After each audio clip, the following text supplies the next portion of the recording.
Hi everyone, delonewolf here. Welcome to EVE Talk, your weekly look at the market in EVE Online. Now last week my client had a pretty bad crash where I lost all my settings.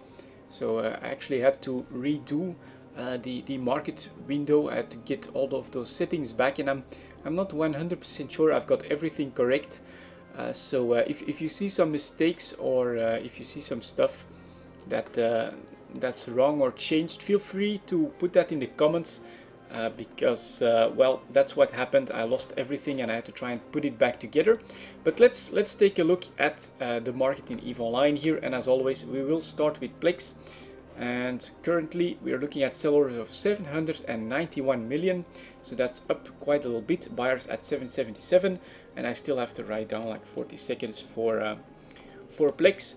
Let's have a quick look at the 1 month chart here and see if anything interesting is visible here. And I actually think it is, because you can see that after breaking 770 million, plex have taken on higher prices again. But the most interesting thing I think is that the 5-day moving average has crossed the 20-day moving average line once again, and so this could be an end to what was just a couple weeks of downtrend in plexes. I think this is normal. We're starting to see more information on Oceanus. This includes some signs that there could be some null-sig balancings and changes in the pipeline as well. I think this will motivate people to come back to EVE Online. The summer is over as well. Again, I think this will mean more people back in EVE Online. There are announcements about new stuff in the next store as well. That's more demand for plex, and so unfortunately for people that are looking to plex their accounts for cheap, I think it's not going to happen anytime soon here. 790 million for a plex is what we're paying at the moment. And unfortunately I'm just seeing more interest in the game, more new stuff to do with plexes as well. And so I do think that yeah, that this trend was very short, and that it's already over, and that plexes are actually going to start to take off once again. It's going to be interesting once Oceanus hits and we really come back to the winter, where maybe we could have a null-sig winter war. And stuff like that, where maybe some plexes might be thrown on the market to try and fund some activities. But I think everybody actually has pretty fat wallets at the moment, and so that the traders are actually still in control of plex here at the moment, and the demand is just high because of how much you can do with it. Let's move on to minerals here. That's at around 255. And we'll start off with titanium. This is the 1 month chart, which is breaking off a little bit here. It's been very stable for the entire month at around the 536 price mark, but over here in the last week titanium has taken off. We're currently looking at 547 to 548 for the sellers, 528 for the buyers. It's also a little bit more margin here for titanium. So am I seeing more demand than supply? Yeah, maybe by a little bit. Look at that, 1.8 billion units, 800 million units. You're not seeing that at the current price here. You are seeing 800 million at 550 and then a billion at 550 here again. But you get many more bigger orders right here on the buyer side. So I'm seeing more demand than supply in titanium, which probably explains the uptick here in the last week. Let's have a look at the pyrite chart here. Up for the month, but on a much slower pace, I would say, like 1080 to 11 ISK. That's just up 20 cents. That's not actually that significant. In the last few weeks as well, pretty much stable at the current price point. Supply demand here, 150 million, 125 million, 40 million here, 40 million there, 180 here. All of these decently recent, so pyrite is looking quite healthy, and I think it's going to continue to move sideways. Everything seems balanced there. Next up, Mixalon, obviously up for the month, but we knew that from the last weeks or so, from 48 to 62. That's a good movement here, but in the last week or so, definitely slowing down, flattening at 62 ISK. 62.22, 61 for the buyers, very small margin, and the numbers here 13, 16, 15, 10, 5, 6, maybe a little bit of oversupply, so this could slowly start to come back down a little bit towards maybe like 60 ISK or something, where we are starting to see bigger orders of like 27 million. as well. So 60 to 62 I think is where we'll see Mexalon, because there is a little bit more supply coming in. Next up, Isogen here, 124 to 127, very small margin. 4 million, 5 million, 8 million, 4 million. This feels pretty stable, so I would suspect a sideways movement. It's gone up in the first half of the month, but over here it's much more stable, much more on a sideways track right here. 5-day moving average breaking 20-day moving average, this time on a downward trend here, so this will probably start to flatten out at like the 126, 125 price mark. Stable situation for Isogen once again.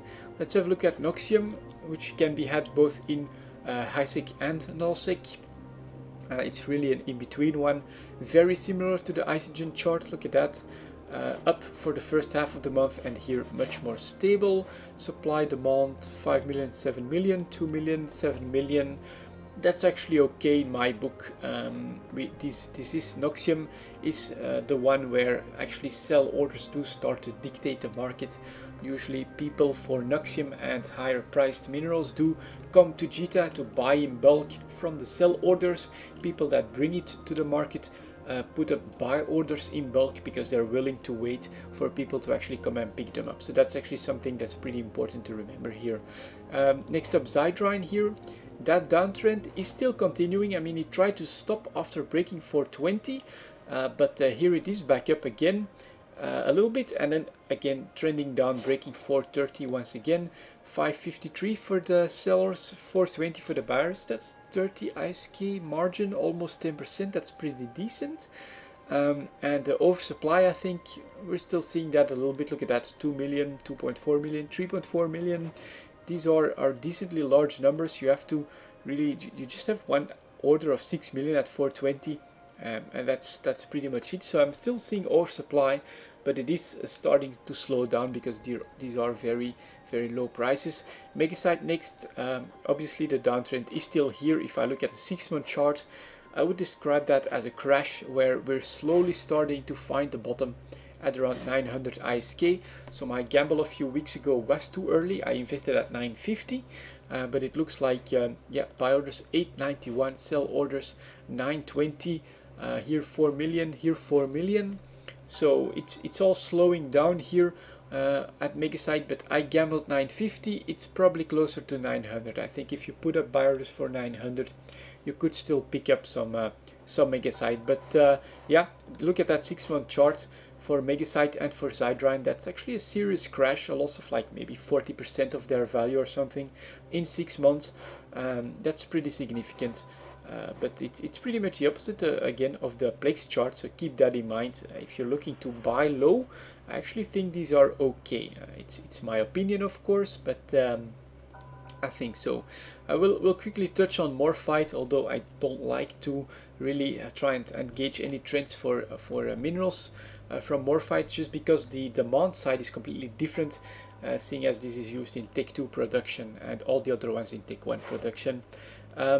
It's also crashed down on 6 months, but it's starting to work its way back to a more normal pattern at around 6000 ISK. So you can see here, big spike up, trying to maintain itself at 6.2, coming back down to 5.8, and again trending back up towards 6000. Yeah, you're almost at 6000 for the seller. So Morphite, a little bit of an outlier, and I would say since July or something, much more in a stable situation at around 6000 ISK, although the variations are not insignificant either. Yeah, let's move on to the Tech 1 ships then, and that's at 910. I put a few different ones in here. I think the Caracol, let's go for the 1 month chart here, has been moving up pretty big here. Look at that, small dip here at 9.4, but already up towards 10.7. So that's actually quite nice. You are seeing really big numbers here though, 100 units, 200 units. This is because cruisers and frigates, they're a little bit too small, and the average that's being consumed in a day, I would put that at around 200, 180, something like that. So very often big movements either way. You know, Caracol fleets are very popular in nullsec. People can all of a sudden buy almost all of them if they think the price is right. but the exact opposite can happen as well. People can bring hundreds of caracoles, flooding the market for several days. And over here it looks like the last thing that happened is someone came in and bought quite a lot of them, because yeah, caracoles have been going up in the last few weeks. Next up, the Dominix. I think it's a very popular ship both in PvE and PvP at the moment, so I think this could be a very interesting one to keep an eye on. Here pretty much stable in the first half of the month, and after that pretty significant movement up from 178 to 188. That's 10 million up, and it's actually looking like it might stay there because the 20-day moving average is also going up with it. Over here, look at that, 197 for sellers, 177 for the buyers. That's a pretty big healthy margin, so there is room for supply to come in and try to push the price back down, but it's just not there yet. And it's actually been 2 weeks since Dominixes have gone up on the chart here, so yeah, maybe Dominixes 200 million could be a lot more where we're going to start to see them if supply doesn't come back soon here. Although it could happen, of course. If I look for instance at the Drake chart extremely stable right here, 45 million at the start, 45 million at the end. So the Dominix could just be a temporary variation, because from what we know from the previous EVE talks is that most of the Tech 1 market has actually been very stable, so this could actually be temporary as well. Next up, I chose a Magnate. I think it's a frigate that could be used quite a lot. I think for like Nullsec exploration, this is a good throwaway ship. Unfortunately, this chart doesn't make a lot of sense to me. 20-day moving average like dropping down like a ton of bricks from 750 in maybe like a few days here, and the 5-day moving average is sitting right at 450 the entire month. Just very, very stable. If I look at volumes here, you're maybe looking at 100 Magnates a day being traded, and I think this is going to be much more pronounced than even with the Caracol here. Look at that, sell orders of 253, 203, 134. On the buy order, 600 units, 1400 Magnates being bought. This is just too big for the entire market to consume in a single day, which is probably why you're seeing this weird chart here. I'm gonna keep it in here for a little bit just to see if maybe something can be found in the Magnate charts, but I think it's just not a good example to gauge the Tech 1 market, just because a single producer can easily flood the market for like an entire week or something like that. And so I think that's the explanation for this chart. If you can give me an explanation, feel free to put that in the comments, because I'm a little bit dumbfounded as to why the Magnate doesn't show anything different than this right here. That's just weird and nothing I can really work with. And finally, the Talos, personal favorite because I do produce Taloses from time to time. And again here I think this is pretty much a stable chart. There is some variation, sure, but 70 million at the start and 69 million at the end. In fact, sell orders already back towards 72, buyers at 66. This is very stable, which has been the trend I think in the Tech 1 market since Cryos hits. So no doom and gloom for Tech 1 manufacturing, I would say, but nothing out of the ordinary either. Just a well supplied market, everything nicely balanced. And sometimes, you know, on the more popular Nullsec ships like the Caracal, like the Dominix, you do see some moves being made, because I suspect like a Nullsec Alliance comes in and restocks on some of these ships. So that's it for the Tech 1 market. Let's have a look at the Tech 2 market. 13, well, I'll write down 14 minutes for that. I put a few more ships in here, just because I want to touch on more of them, but I will also try and go through this more quickly, and we'll go for a 6-month chart for trade opportunities. Absolution, command ship, very high. I would try to sell, definitely not buy. Astarte, very high again. I think this is Alliance Tournament related.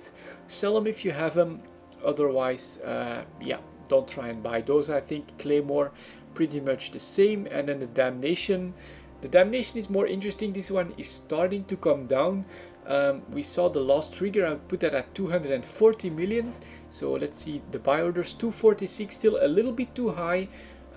Once it comes close to 240, once you can actually pick some Damnations for buy orders at 240, this starts to be more interesting. But the damnation starting to move down after this very high period, which again I would put at the Alliance tournament.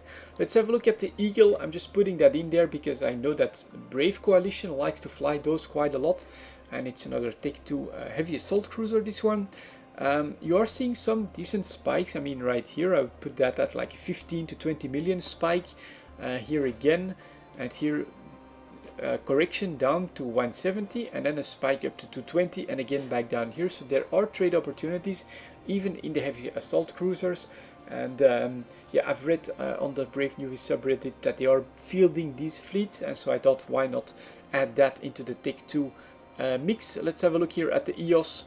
Yeah, together with the Damnation, that one is correcting a little bit. I would still say this is too early to invest in EOSs here, but at least they're correcting from their all-time highs. Some of these command ships are. The Guardian here, buy order territory, nice little double spike here, pretty good opportunities in the last few months at the moment. Guardians, you could invest in these, I think. We're probably looking at buy orders of below 130, which is obviously, I think, a good price for Guardians if you look at the 6-month chart.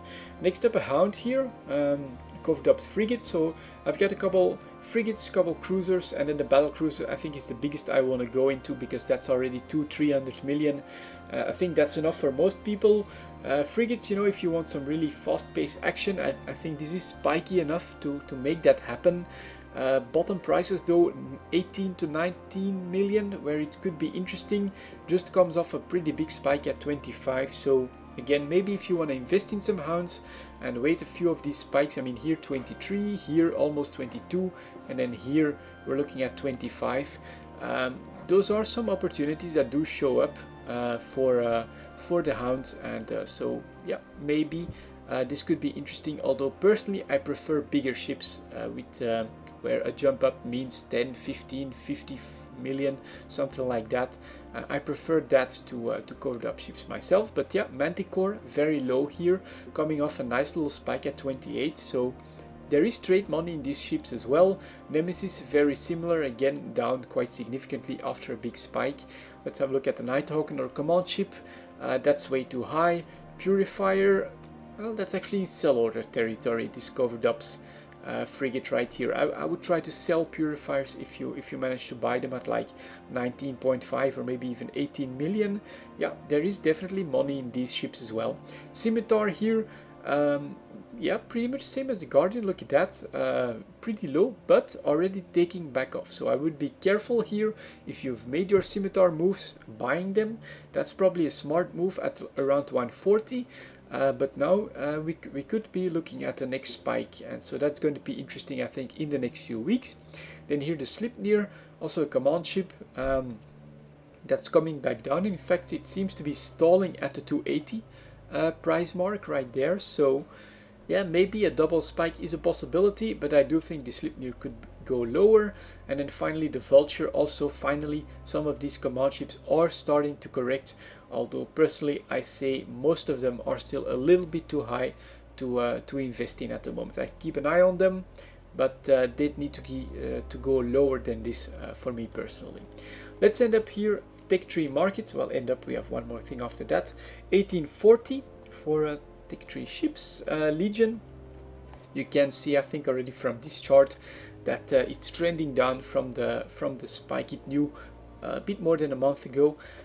Oversupply, I think, is still going to be here. 28, 28, 17, 2, 5, all of these pretty recent, and fighting for that 131 million. So it's still trending down here. Oversupply is still here in the Legion, and so down for the entire month. Loki, pretty similar, although here it tried a little bit of a double spike, but it's already back down to 132, and we're still seeing here 73 on the board, and then 3, 2, 2, 5, 2, 4, 1, 2, 1 is on the buy order side. So oversupply is here, although it's slowing down as we close in on 130, I would say.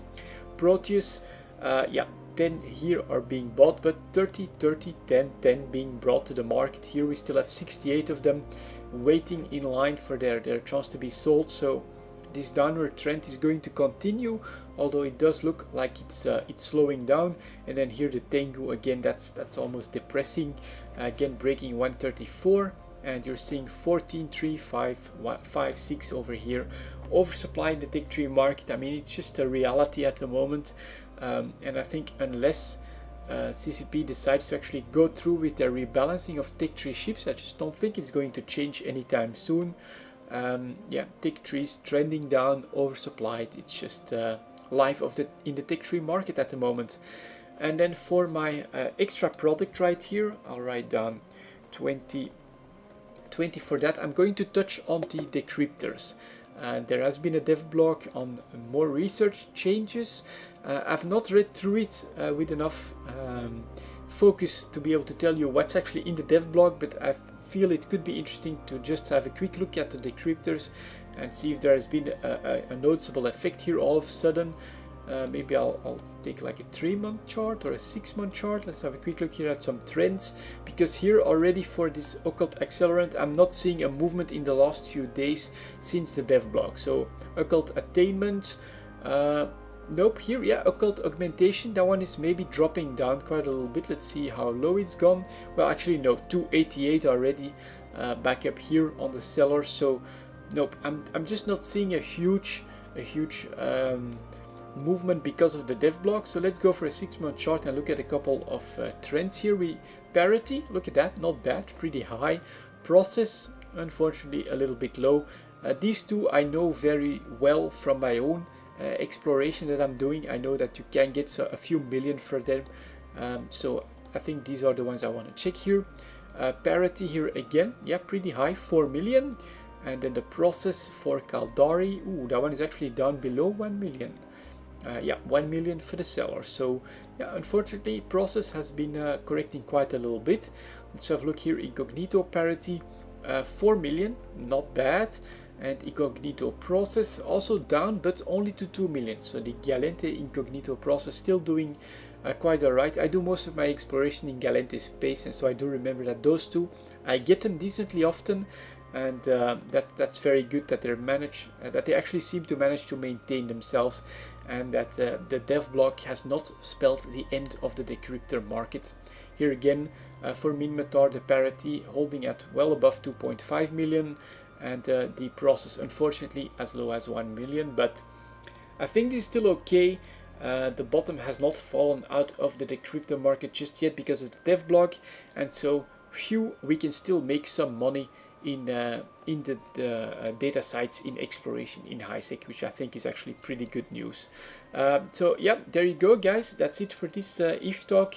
Thank you very much for watching, and I'll see you all next time.